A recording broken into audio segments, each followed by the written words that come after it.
नमस्कार दोस्तों, टीचर भी यूट्यूब चैनल में आपका एक बार फिर से बहुत बहुत स्वागत है। आपने अभी तक इस चैनल को सब्सक्राइब नहीं किए हैं तो लाल रंग का बटन दबाकर चैनल को सब्सक्राइब कर लें और बगल के घंटा बजा दें ताकि इस चैनल पर शिक्षक एवं शिक्षा से जुड़ी हर खबर और पत्र प्राप्त हो सके। राज्य के लाखों नियोजित शिक्षकों के लिए इस वक्त सबसे बड़ी खुशखबरी आ रही है। कैबिनेट से मिली मंजूरी। नियोजित शिक्षकों के वेतन को लेकर 3,551 करोड़ शिक्षा के अंतर्गत कार्यरत नियोजित शिक्षकों के वेतन को वित्तीय वर्ष 2023-24 के लिए राज्य सरकार के कोष से अतिरिक्त राशि के रूप में 3,551 करोड़ की स्वीकृति कैबिनेट ने दी है। समग्र शिक्षा अभियान के तहत केंद्र द्वारा दी जाने वाली राशि सीमित होती है, इससे शिक्षकों का वेतन पूरा नहीं हो पाता है, इसलिए फैसला लिया गया है। कैबिनेट से मंजूरी ली गई है। समग्र शिक्षा अभियान के शिक्षकों के लिए ये वेतन की मंजूरी मिली है। रजिस्ट्रीकरण संशोधित नियमावली को लागू करने का प्रस्ताव स्वीकृति सरकार के स्टैंडर्ड फॉर्मेट पर भी होना होगा। राज्य सरकार के केंद्रांश की राशि कम होने के कारण समग्र शिक्षा अभियान के तहत राज्य में कार्यरत शिक्षकों के वेतन भुगतान के लिए राज्य योजना मद से 3,551 करोड़ की राशि मुहैया कराई गई है। यह राशि वर्ष 2023-24 के वित्तीय वर्ष के लिए होगी। शुक्रवार को मुख्यमंत्री नीतीश कुमार की अध्यक्षता में हुई राज्य मंत्रिमंडल की बैठक में इस प्रस्ताव को स्वीकृति प्रदान की गई है। मंत्रिमंडल में खादी ग्राम उद्योग कर्मियों के ग्रेच्युटी की राशि को 3.5 लाख से बढ़ाकर 10 लाख रुपए का प्रस्ताव भी स्वीकृत किया गया है। केंद्रांश में कम राशि मिली। कैबिनेट के अपर मुख्य सचिव डॉक्टर एस सिद्धार्थ ने बताया कि केंद्र के अधीन चलने वाले समग्र शिक्षा योजना में कार्यरत शिक्षकों के वेतन का भुगतान केंद्र और राज्य मिलकर करते हैं। केंद्रांश कम मिलने के कारण राज्य सरकार वेतन भुगतान अपने संसाधन से करती है। इस वर्ष वेतन भुगतान के लिए राज्य स्कीम मद से 3,551 करोड़ और 5 लाख रुपए स्वीकृत किए गए हैं। ग्रेच्युटी की राशि 10 लाख की राशि खादी ग्राम उद्योग के कर्मियों को ग्रेच्युटी में वृद्धि के प्रस्ताव पर विचार करने के बाद मंत्रिमंडल ने इस राशि को 3.5 लाख से बढ़ाकर 10 लाख करने की स्वीकृति दी है। एटीआर भवन निर्माण के लिए 72 करोड़ मंत्रिमंडल ने 2023-24 में बीपार्ड पटना के परिसर में प्रस्तावित एटीआई भवन के निर्माण के लिए 72 करोड़ की भी स्वीकृति दी है। गुरुआ बीओ ने 144 हेडमास्टरों का वेतन रोक दिया है। गुरुआ के बीईओ हरे कृष्ण झा ने शुक्रवार को प्रखंड के 144 हेडमास्टर व प्रभारी हेडमास्टरों के वेतन पर रोक लगाने के आदेश दिए हैं।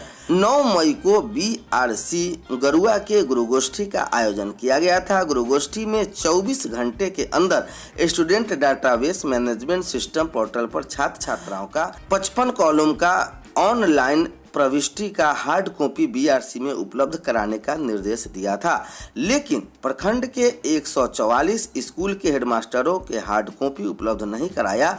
गरुआ के बीईओ हरे कृष्ण झा ने कहा कि जब तक कार्य पूरा नहीं होगा तब तक 144 स्कूल के हेडमास्टरों का वेतन नहीं शुरू होगा। जांच में कैथी व चंदनपुरा स्कूल में लटक रहे थे ताला, वेतन रोका गया। खबर शिवसागर से आ रही है, जहां प्रखंड क्षेत्र में शुक्रवार को जिला शिक्षा पदाधिकारी ने 6 विद्यालयों की जांच की। उत्क्रमित मध्य विद्यालय कैथी में सुबह 6:10 से 7 बजे तक ताले लटक रहे थे। प्रधान शिक्षक को फोन पर सूचना देने के बाद घर से निकले थे। इसके बाद प्राथमिक विद्यालय चंदनपुरा में भी सुबह के 7:10 के बाद भी विद्यालय बंद थे। इस पर सभी शिक्षकों से स्पष्टीकरण मांगा गया, साथ ही जवाब आने तक सभी के वेतन पर रोक लगाई गई है। बताया जा रहा है कि ग्रामीणों की शिकायत पर जिला शिक्षा अधिकारी स्कूलों की जांच करने पहुंचे थे। बताया कि सभी विद्यालय को सुबह 6 बजे खोलने हैं, लेकिन शिक्षकों द्वारा ऐसा नहीं किया जा रहा है।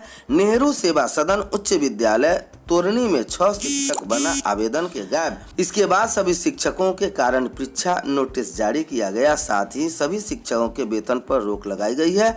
जवाब आने के बाद उन पर प्रपत्र को भी गठित किया जा सकता है। निरीक्षण से शिक्षकों में हड़कंप मच गया। बाद में उन्होंने उत्क्रमित कन्या मध्य विद्यालय चमराहा की जांच की। 55,000 विद्यार्थियों को किसी एक विषय में 100 अंक दिया गया है। खबर पटना से आ रही है, जहां सीबीएसई में बिहार के छात्र छात्राओं के बेहतर प्रदर्शन किया है। 10वीं और 12वीं मिलाकर राज्य भर में कुल 55,496 परीक्षार्थियों को किसी एक विषय में से 100 अंक प्राप्त हुए हैं। इसमें 10वीं के 39,024 और 12वीं के 16,472 छात्र छात्राएं शामिल है। इन सभी के अलग अलग विषयों में से 100 अंक प्राप्त मिले हैं। 10वीं के बाद करें तो गणित स्टैंडर्ड में 13,598 विद्यार्थियों को 100 में 100 अंक प्राप्त हुआ है। वही 10वीं बेसिक में 519 विद्यार्थियों को 100 में 100 अंक मिला है। 12वीं की बात करें तो रसायन शास्त्र में सबसे ज़्यादा छात्रों को 100 में 100 अंक प्राप्त हुए हैं। राज्य भर के 3,548 छात्रों को यह सफलता मिली है। इस बार विषयवार परिणाम में छात्रों ने अच्छा किया है। 10वीं में सबसे अच्छा अंक स्टैंडर्ड का जांच आया है। 10वीं संस्कृत में भी अच्छे अंक प्राप्त हुए हैं। विज्ञान में 9,256 छात्रों को 100 में 100 मिले हैं। वाणिज्य संकाय की बात करें तो इस बार अकाउंटेंसी में 2,503 छात्रों को 100 में 100 मिले हैं। तो वही बीएसई में 2,454 छात्रों को 100 में 100 अंक प्राप्त हुआ है। जिन छात्रों को 10वीं और 12वीं में 95% से अधिक अंक प्राप्त हुए हैं, उनमें किसी एक विषय में 100 अंक मिले हैं। इस बार अतिरिक्त विषय को भी मुख्य विषय में शामिल करने का फायदा छात्रों को हुआ है। पहली बार डिजी लॉकर व उमंग पर भी रिजल्ट आया है। इस बार डिजी लॉकर और उमंग ऐप पर भी रिजल्ट जारी किया गया है। साथ ही बोर्ड से सभी छात्रों को डिजी लॉकर का सुरक्षा नंबर दिया गया है। इसे रिजल्ट के साथ अंक पत्र प्राप्त कर उसे माइग्रेशन प्रमाण पत्र तुरंत प्राप्त हो जाएगा। जातीय गणना को लेकर गृह मंत्री विजय कुमार चौधरी ने कहा कि जातीय गणना के लिए जरूरत पड़ी तो कानून बनाई जाएगी बिहार सरकार। खबर पटना से आ रही है। राज्य के वित्त वाणिज्य मंत्री विजय कुमार चौधरी ने शुक्रवार को कहा कि बिहार में जाति आधारित गणना होकर रहेगी। बिहार सरकार और मुख्यमंत्री नीतीश कुमार इसे हर हाल में पूरा करना चाहते हैं। इसके लिए जो भी वैधानिक उपाय होंगे वह किए जाएंगे। आवश्यकता पड़ेगी तो कानून भी बनाया जाएगा। शुक्रवार को पत्रकारों से बातचीत में वित्त मंत्री ने कहा कि अभी तक जाति आधारित गणना के लिए जो भी आंकड़े एकत्रित किए गए थे वे सुरक्षित ही हैं। सरकार इस गणना को शीघ्र पूरा कराना चाहती थी और भी उच्च न्यायालय के आदेश पर अभी इसे स्थगित किया गया है। सुप्रीम कोर्ट में राज्य सरकार मामले को लेकर गई है। पूरी उम्मीद है कि हम जाति आधारित गणना पूरा करने की अनुमति मिल जाएगी, क्योंकि उच्च न्यायालय ने आदेश में कई तरह की बातें हैं। सवाल है कि आम जनगणना में जो आंकड़े सरकार संग्रहित करती है उससे निजता के अधिकार का हनन नहीं होता है और लोगों को कई गोपनीयता सार्वजनिक नहीं होता है, तो वही जातीय गणना के लिए एकत्रित की जाएगी जो उससे निजता के अधिकार का कैसे हनन हो जाएगा। हाईकोर्ट ने यह भी कहा कि विधानमंडल ने यदि सर्वसम्मति से प्रस्ताव पारित किया तो उसे कानून क्यों नहीं बनाता। उसी आदेश में यह भी कहा गया कि राज्यों के विधानमंडल के अधिकार क्षेत्र के बाहर है। ऐसा कानून बनाना एक साथ दोनों बातें कैसे हो सकती है, इसे भी सुप्रीम कोर्ट देखेगा जब अन्य पिछड़े वर्ग में अति पिछड़ा वर्ग की अवधारणा स्थापित हो चुके हैं तो इनकी पहचान होगी।